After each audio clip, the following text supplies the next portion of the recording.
The house was too quiet. That was the first thing I noticed when I walked in that evening, my arms full of grocery bags. Normally, my 5-year-old twins, Ethan and Emma, would be running around, laughing, arguing over toys.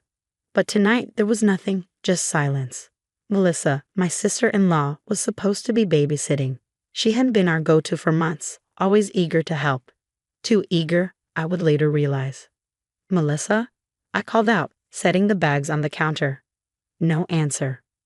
I walked through the living room, my heart starting to race. The toys were neatly arranged, too neat. Something felt wrong. The hallway to the kids' room felt longer than usual. With each step, my stomach twisted tighter. Their bedroom door was shut all the way. Melissa never did that. She always left it slightly open because they were afraid of the dark. I pushed it open. Empty. The beds were perfectly made, every toy in its place. No signs of my children. Ethan. Emma. My voice trembled. I checked the bathroom, the closet, the guest room. Nothing. No kids, no Melissa. Then my phone buzzed. A text from Melissa. "We needed some air. Be back soon." The message was 3 hours old. I called my husband Mark, who was away on business. No answer. My panic turned into something worse, a suffocating fear. I called everyone I could think of, neighbors, police, friends. 2 hours and 17 frantic calls later, another text came. "They're fine. Don't overreact." Fine. The most dangerous word I had ever read. The police said they couldn't do much. She's family, they told me. These things can be complicated. Complicated. Another meaningless word when your children are missing. Mark caught the first flight home. His mother arrived soon after, her face tight with worry, and something else I couldn't quite place. Melissa wouldn't do anything bad, she kept saying. She loves them. Love. A word that was starting to lose all meaning. 3 days passed. No real leads. Just Melissa's vague messages insisting the kids were safe. Then, a call. Emma's best friend's mother. "My daughter said something strange," she told me. A conversation overheard. A child's innocent words. "Aunt Melissa said we're going on a special adventure that Mommy and Daddy wouldn't understand." Adventure. A word that now filled me with dread. The police started digging. Credit card records, phone calls, social media. A picture began to form. Melissa hadn't just taken them on impulse. This was planned. Not for days, not for weeks. For months. What I didn't know then, what I was about to learn, was that this wasn't just a kidnapping. It was part of something much bigger. A secret I never could have imagined. And Melissa was just getting started. The investigation moved like a slow-burning fire, revealing embers of truth that threatened to consume everything. Detective Sarah Morgan sat across from me in our living room, her notepad open, eyes sharp with a mixture of professional detachment and genuine concern. "Tell me about Melissa," she said, "from the beginning." I took a deep breath. Melissa wasn't just my sister-in-law. She was Mark's younger sister, 10 years his junior, always desperate to prove herself. A woman who had never quite found her place in the world. She moved back to town 2 years ago, I began. Jobless, recently divorced. My husband felt obligated to help her. She practically begged to babysit the twins. At first, Melissa seemed perfect. Always available, never complained. Brought homemade cookies, sent cute photos of the kids during her babysitting shifts. How often did she babysit? Detective Morgan asked. At least twice a week, sometimes more. Mark thought it was helping her feel useful. The detective's pen moved silently across the page. Mark's mother called again. Her voice trembled. "She's always been different," she said cryptically. "Even as a child. Different." Another loaded word. A breakthrough came unexpectedly. Emma's school friend's mother had overheard something. A casual conversation between children revealed a crucial detail. "Aunt Melissa said we're going somewhere special. That Mommy and Daddy won't understand." The police traced Melissa's recent purchases. A used SUV, camping gear, multiple prepaid cell phones, cash withdrawals. This wasn't a spontaneous act. This was meticulously planned. Credit card records showed something else. Multiple visits to child psychology websites, forums about custody, discussion boards for people feeling misunderstood by family systems. "She's been planning this," Detective Morgan said, spreading documents across our coffee table. "For months, possibly years. Mark sat silently, his face a mask of controlled rage and profound hurt. His sister, his own blood. Another call came from a campground owner in a remote mountain region. A woman with 2 children checked in last week, he said. Paid cash, used a fake name. The description matched Melissa perfectly. But why? What could possibly motivate a sister to take her own niece and nephew? As night fell, the house felt like a tomb. Silent. Waiting.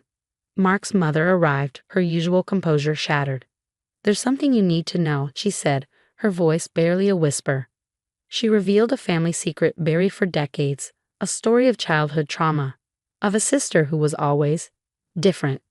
Melissa had been diagnosed with a complex psychological condition as a teenager, attachment disorder, a profound inability to understand normal family dynamics.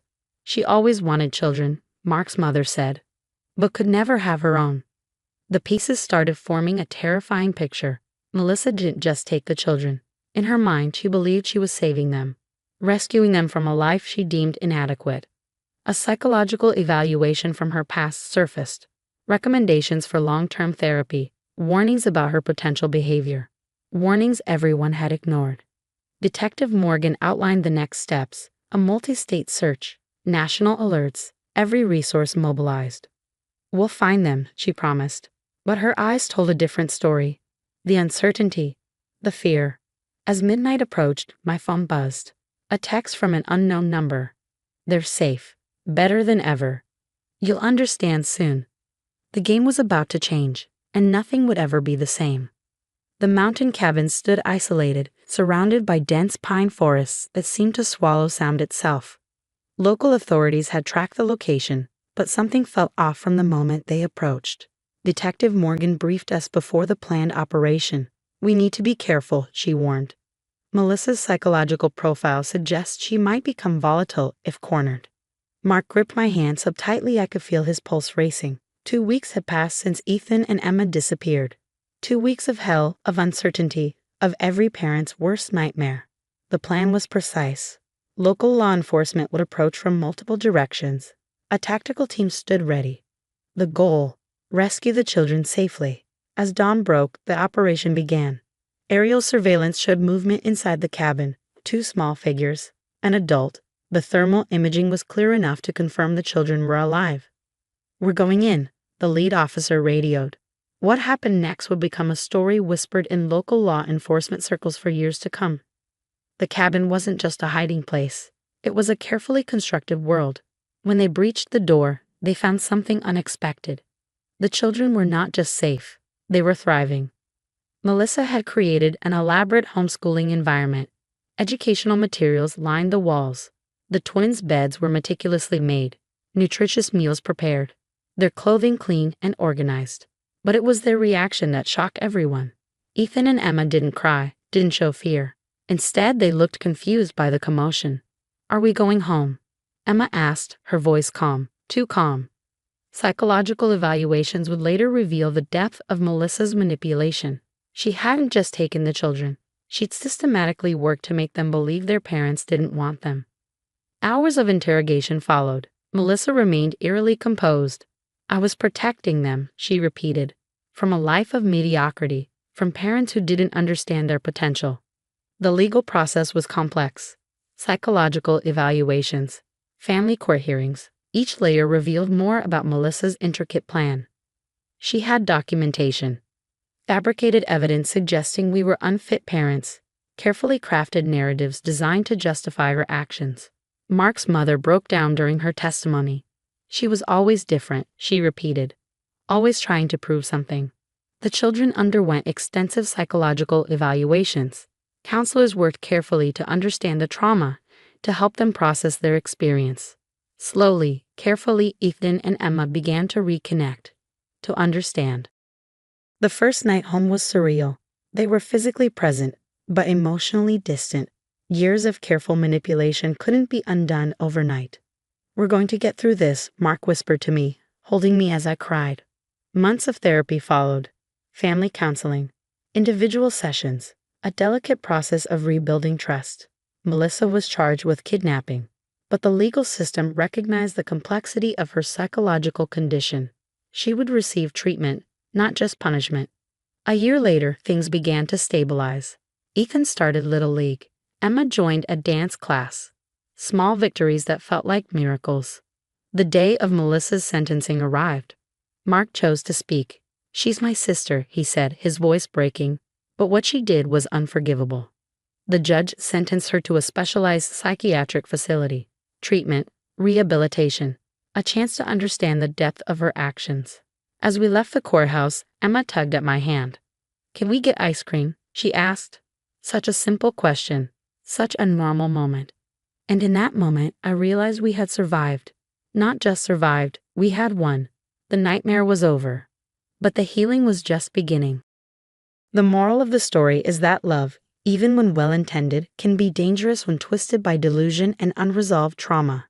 It highlights the importance of recognizing mental health struggles, addressing them before they escalate, and understanding that even family members can cause harm when their actions stem from a distorted sense of righteousness. It also speaks to the resilience of family, the power of truth, and the long but possible journey of healing. While the scars of manipulation and loss don't fade overnight, love, patience, and support can rebuild what was broken.